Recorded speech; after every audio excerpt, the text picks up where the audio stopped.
Welcome back to another episode of Conference Chatter TV, where we have a shortened slate here in the Big 12 for Week 5. Only 6 games, a bunch of teams on byes, and actually only 2 games taking place at Big 12 venues this week. We have 2 home games, 2 neutral games, and 2 road games. So 6 games total.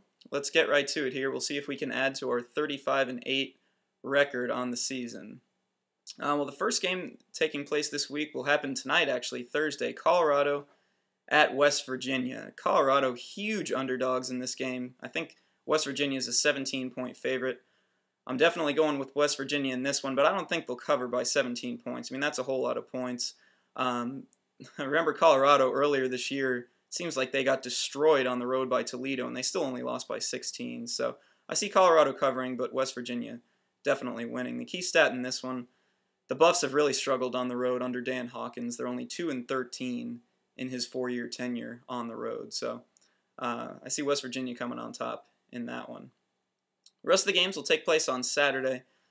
The prime game on Saturday is Oklahoma at Miami. It will be 7 p.m. on Saturday. This will be a great game. It's a really tough one to pick, too, because you don't know if Sam Bradford's going to be back for Oklahoma. Still listed as questionable. His status is kind of unknown at this point. Bob Stoops won't really reveal anything. But, Landry Jones filled in well against Tulsa. And, Idaho State, not really a big test, but, he threw 6 touchdowns against Tulsa. He's filled in well. And like Coach Stoops said, I mean, it's not like it's a different offense where one guy runs primarily and the other guy is just sitting back and throwing all day. They pretty much run the same sort of offense under both quarterbacks. I like OU in this game. I think it'll be really close. Oklahoma comes in as a 7-point favorite. I think it might be a little bit closer than that. But, you look at Miami. If their non-conference isn't the best in the nation, I don't know what is. I mean, let's take a look at this. They started the year at number 18, Florida State. Then they were home to number 14, Georgia Tech. Then they were at number 11, Virginia Tech. And they came out of that 2-1, of course, with that loss at Virginia Tech. I'm impressed with what Miami's done this year, but they really struggled last week at Virginia Tech. Of course, the weather was a factor in that game. It was a road game, raining the whole time. They didn't really get to throw that much, and when they did, Ja'Cory Harris was very ineffective. I mean, he really struggled. 9 of 25, just a 36% completion rate. He was intercepted and sacked 3 times too. So, Miami really struggled, which makes this game pretty hard to predict. But I think if OU can their defense is unbelievable. Again, number 1 in scoring defense this year. Oklahoma, very, very impressive. And if they can just run the ball on offense and control the game, I think they have a good chance of winning it. Virginia Tech really did that. Of course, it was bad weather, but they rushed the ball 55 times against Miami last week. They barely passed. And so, you look at DeMarco Murray and Chris Brown, I think OU has a chance to run the ball in Miami. It's going to be a different venue, of course, at Miami, but I think OU barely escapes in that game. That'll be a great game to watch, though. Next, we have Arkansas against Texas A&M. This is a neutral game in Arlington, Texas at the Jerry Dome at 6:30 p.m. This is also a tough game because you look at Texas A&M and you say, are they for real or not? I mean, they beat New Mexico, Utah State, and UAB this year. And those 3 teams are a combined 2-9. So A&M has looked great, but, who is it against? This is really going to be their first test. I'm going with Arkansas in this game, and it's really close. In fact, I think Arkansas is only a 1-point favorite. So this will be a really close game in Arlington. I don't know. If A&M wins this game, I'm going to start to think that they're a little bit more for real than they are now. Of course, they haven't really been tested. They're statistically, they're unbelievable. They're first in the nation in total offense. They're first in the nation in sacks per game. I mean, they've been doing it all. But Arkansas has played a more rugged schedule so far. They've been tested more. And they can really pass the ball, Arkansas. It's key by Ryan Mallett, key in their attack on offense. I think they're 4th in the nation in passing offense. So I'm going to look for Arkansas to air it out there in Arlington. But I think Arkansas barely prevails. It'd be a great win, though, for A&M and for the Big 12 if they can pull that off. But we'll see what happens. Next, K-State at Iowa State in Kansas City at Arrowhead Stadium. Not the most intriguing Arrowhead Stadium game this season. Kind of the battle of the bottom feeders there in the Big 12 North.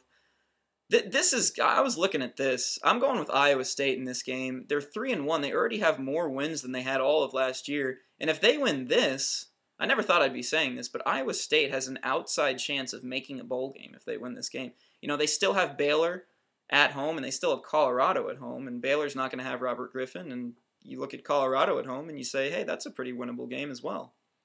I'm very impressed with what Alexander Robinson's doing for Iowa State.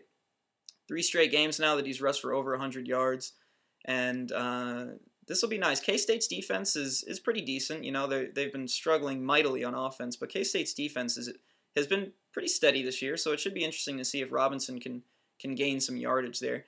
I see a pretty low-scoring affair in this one, but I see Iowa State prevailing toward the end. Next, New Mexico at Texas Tech. It's going to be at 2:30 p.m. on Saturday. Not much to say here. Tech is favored by 35, and I see them covering. I see them winning by at least 40 points. I mean, New Mexico is 0-4 on the year. Tech coming off that kind of heartbreaking loss at Houston. I see Tech being kind of mad at this game at home. They should win huge and have no problem. They'll take us to the last game of Week 5. It'll be Kent State at Baylor at 6 p.m. I see Baylor winning this with no problem, even without Robert Griffin, even without Jay Finley, their starting running back. Both of those guys will probably be out. But Iowa State actually went up to Kent State and beat them at Kent State. So I see no problem here with Baylor at home. They're going to be starting Blake Szymanski. He'll get the start. Well, he might get the start. He's actually questionable as well after suffering a shoulder injury. It's looking like he's starting, but if he can't go, it could come down to the number 3 quarterback for Baylor, freshman Nick Florence. And even if Florence plays, I still like Baylor. Hey, here's the difference between Baylor this year than they were, you know, say a couple of years ago. I mean, the depth is much better. You look at Robert Griffin being down, Jay Finley being down, they still have guys that can come in, and I think they should still handle Kent State easily. And whereas, you know, if their starting quarterback and starting running back were down, you know, 2 or 3 years ago, different story. But Baylor's a much deeper team than they have been in years past. This game should hopefully prove that for them. I see Baylor winning here from anywhere from, you know, say 10 to 15 points. They should prevail on that.